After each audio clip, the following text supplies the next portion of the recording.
Hi everyone, this is Heal Your Mind. Today, let's talk about why we often stay silent at work, even when we have something important to say, and how psychology can help us change that. Have you ever been in a meeting, thinking, this isn't right, but you said nothing and later regretted it over and over again? Why does that happen? Why do we keep choosing silence? Let's explore 5 psychological reasons behind this. And more importantly, how to break that silence and speak up with confidence. First, it's the fear of rejection. Psychologists call this social anxiety. You might worry, what if I say something stupid? Or, what if people think I'm overstepping? This fear acts like a brake inside your mind.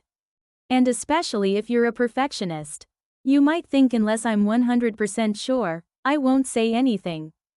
But here's the truth: if you stay silent, your ideas and even your presence can go unnoticed.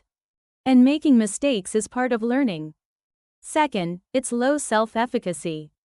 Psychologist Albert Bandura called this self-efficacy, your belief in your own ability to succeed. When you think, my opinion won't matter anyway, or I'm not the expert here, that belief keeps you quiet. What helps? Start with small wins. Before a meeting, share your thoughts with a colleague one-on-one. Hey, I was thinking about this idea, what do you think? Every small step builds confidence. And that confidence makes it easier to speak up when it really counts. Third, it's about psychological safety. Google's Project Aristotle found that the highest performing teams shared one common trait: psychological safety. People felt safe to express themselves without fear of being judged or punished. But if the atmosphere at work feels like, if I speak up, I might get in trouble, or that boss hates being challenged, then of course people stay quiet.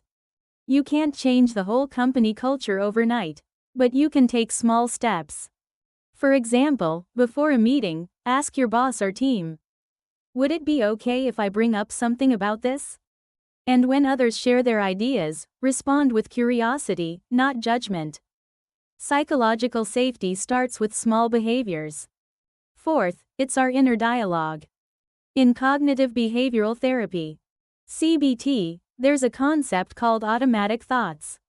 These are the instant reactions in our head that shape how we feel and act.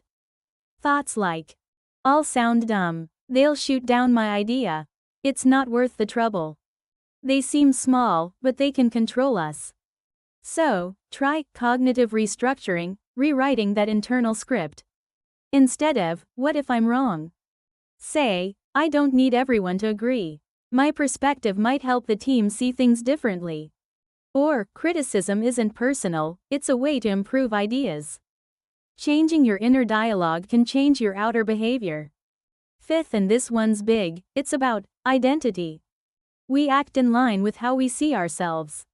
If you see yourself as, I'm just a quiet person, or I'm more of a listener, you'll act that way every time.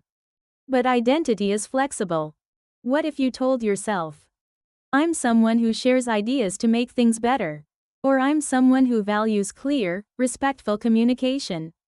When you say that enough and follow through with small actions, your identity starts to shift. And when your identity shifts, your behavior follows.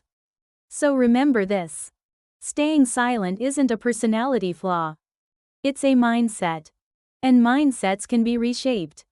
When you speak up, you're not just sharing a thought, you're changing your presence, your impact, and your future. This is Heal Your Mind. Thanks for watching. If you found this helpful, please like and subscribe. See you next time.